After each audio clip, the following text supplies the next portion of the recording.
बोलो शिवजी भगवान की जय। राधे राधे, हरि कृष्णा। प्रिय भगतजनों, 16 सोमवार व्रत को संकट सोमवार व्रत भी कहते हैं। इस व्रत को मुख्यतः किसी बड़े संकट से छुटकारे के लिए संकल्प लेकर किया जाता है। यदि आप आर्थिक रूप से बुरी तरह संकट में फंसे हुए हैं, घर परिवार में कोई न कोई लगातार गंभीर रोगों से पीड़ित हो रहा है, परिवार पर एक के बाद एक लगातार संकट आते जा रहे हैं, तो यह व्रत अवश्य करना चाहिए। इसके अलावा जिन युवतियों का विवाह नहीं हो पा रहा है, किसी न किसी कारण से विवाह तय नहीं हो पा रहा है, तो उन्हें भी 16 सोमवार का व्रत करना चाहिए। 16 सोमवार पौराणिक एवं प्रामाणिक व्रत कथा इस प्रकार से है कि एक समय श्री महादेव जी पार्वती के साथ भ्रमण करते हुए मृत्युलोक में अमरावती नगरी में आए। वहां के राजा ने शिव मंदिर बनवाया था, जो कि अत्यंत भव्य एवं रमणीक तथा मन को शांति पहुंचाने वाला था। भ्रमण करते समय शिव पार्वती भी वहां ठहर गए। पार्वती जी ने कहा, हे नाथ, आओ आज इसी स्थान पर चौसरपां से खेलें। खेल प्रारंभ हुआ। शिवजी कहने लगे, मैं जीतूंगा। इस प्रकार उनकी आपस में वार्तालाप होने लगी। उस समय पुजारी जी पूजा करने आए। पार्वती जी ने पूछा, पुजारी जी बताइए जीत किसकी होगी? पुजारी बोला, इस खेल में महादेव जी के समान कोई दूसरा पारंगत नहीं हो सकता, इसलिए महादेव जी ही यह बाजी जीतेंगे। परंतु हुआ उल्टा, जीत पार्वती जी की हुई। पार्वती जी ने पुजारी को कोढ़ी होने का श्राप दे दिया कि तूने मिथ्या भाषण किया है। अब तो पुजारी कोढ़ी हो गया। शिव पार्वती जी दोनों वापस चले गए। कुछ समय पश्चात अप्सराएं पूजा करने आईं। अप्सराओं ने पुजारी के उसके कोढ़ी होने का कारण पूछा। पुजारी ने सब बातें बता दी।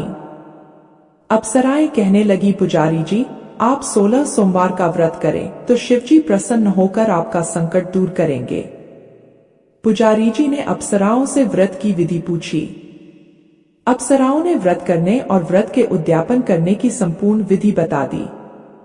पुजारी ने विधि पूर्वक श्रद्धा भाव से व्रत प्रारंभ किया और अंत में व्रत का उद्यापन भी किया। व्रत के प्रभाव से पुजारी जी रोग मुक्त हो गए। कुछ दिनों बाद शंकर पार्वती जी पुनः उस मंदिर में आए तो पुजारी जी को रोग मुक्त देखकर पार्वती जी ने पूछा, मेरे दिए हुए श्राप से मुक्ति पाने का तुमने कौन सा उपाय किया? पुजारी जी ने कहा, हे माता, अप्सराओं द्वारा बताए गए 16 सोमवार के व्रत करने से मेरा यह कष्ट दूर हुआ है। पार्वती जी ने भी 16 सोमवार का व्रत किया, जिससे उनसे रूठे हुए कार्तिकेय जी भी अपनी माता से प्रसन्न होकर आज्ञाकारी हुए। कार्तिकेय जी ने पूछा, हे माता, क्या कारण है कि मेरा मन सदा आपके चरणों में लगा रहता है? पार्वती जी ने कार्तिकेय को 16 सोमवार के व्रत का महात्म्य तथा विधि बताई। तब कार्तिकेय जी ने भी इस व्रत को किया तो उनका बिछड़ा हुआ मित्र मिल गया। अब मित्र ने भी इस व्रत को अपने विवाह होने की इच्छा से किया। फलरूप वह विदेश गया। वहां के राजा की कन्या का स्वयंवर था। राजा ने प्रण किया था कि हथिनी जिस व्यक्ति के गले में वरमाला डाल देगी, उसी के साथ राजकुमारी का विवाह करूंगा। यह ब्राह्मण मित्र भी स्वयंवर देखने की इच्छा से वहां एक ओर जाकर बैठ गया। हथिनी ने इसी ब्राह्मण मित्र को माला पहनाई तो राजा ने बड़ी धूमधाम से अपनी राजकुमारी का विवाह उसके साथ कर दिया। तत्पश्चात दोनों सुखपूर्वक रहने लगे। एक दिन राजकन्या ने पूछा, हे नाथ, आपने कौन सा पुण्य किया जिससे हथिनी ने आपके गले में वरमाला पहनाई? ब्राह्मण पति ने कहा, मैंने कार्तिकेय जी द्वारा बताए अनुसार 16 सोमवार का व्रत पूर्ण विधि विधान सहित श्रद्धा भक्ति से किया, जिसके फल के कारण मुझे तुम्हारे जैसी सौभाग्यशाली पत्नी मिली। अब तो राजकन्या ने भी सत्यपुत्र प्राप्ति के लिए व्रत किया और सर्वगुण संपन्न पुत्र प्राप्त किया। बड़े होकर पुत्र ने भी राज्य प्राप्ति की कामना से 16 सोमवार का व्रत किया। राजा के देवलोक होने पर इसी ब्राह्मण कुमार को राजगद्दी मिली, फिर भी वह इस व्रत को करता रहा। एक दिन उसने अपनी पत्नी से पूजा सामग्री शिवालय ले चलने को कहा। परंतु उसने पूजा सामग्री अपनी दासियों द्वारा भिजवा दी। जब राजा ने पूजन समाप्त किया तो आकाशवाणी हुई कि हे राजा, तुम इस पत्नी को त्याग दो, नहीं तो राजपाट से हाथ धोना पड़ेगा। प्रभु की आज्ञा मानकर उसने अपनी पत्नी को महल से निकाल दिया। तब वह अपने भाग्य को कोसती हुई एक बुढ़िया के पास गई और अपना दुखड़ा सुनाया तथा बुढ़िया को बताया, मैं पूजन सामग्री राजा के कहे अनुसार शिवालय में नहीं ले गई और राजा ने मुझे निकाल दिया। बुढ़िया ने कहा, तुझे मेरा काम करना पड़ेगा। उसने स्वीकार कर लिया। तब बुढ़िया ने सूत की गठरी उसके सिर पर रखी और बाजार भेज दिया। रास्ते में आंधी आई तो सिर पर रखी गठरी उड़ गई। बुढ़िया ने डांटकर उसे भगा दिया। अब रानी बुढ़िया के यहां से चलते चलते एक आश्रम में पहुंची। गुसानी जी उसे देखते ही समझ गए कि यह उच्च घराने की अबला विपत्ति की मारी है। वे उसे धैर्य बंधाते हुए बोले, बेटी तू मेरे आश्रम में रह, किसी प्रकार की चिंता मत कर।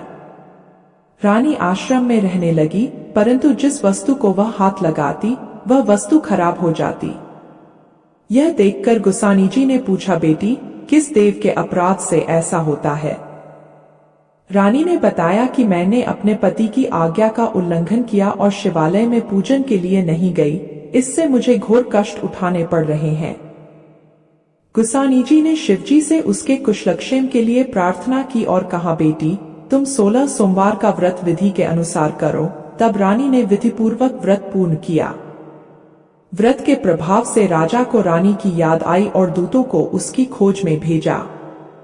आश्रम में रानी को देख दूतों ने राजा को बताया।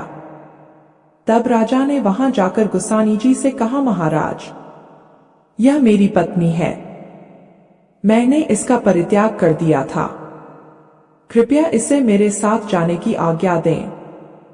शिवजी की कृपा से प्रतिवर्ष 16 सोमवार का व्रत करते हुए वे आनंद से रहने लगे और अंत में शिवलोक को प्राप्त हुए।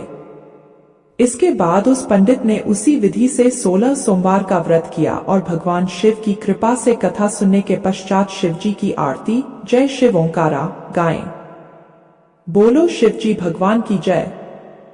कथा सुनकर आप सबको कैसा लगा कमेंट बॉक्स में बताना और साथ ही शिवजी भगवान की जय अवश्य लिखना। और अगर आपने इस चैनल को सब्सक्राइब नहीं किया है तो जरूर करना। आप सभी का बहुत बहुत धन्यवाद। जय श्री कृष्णा। राधे राधे।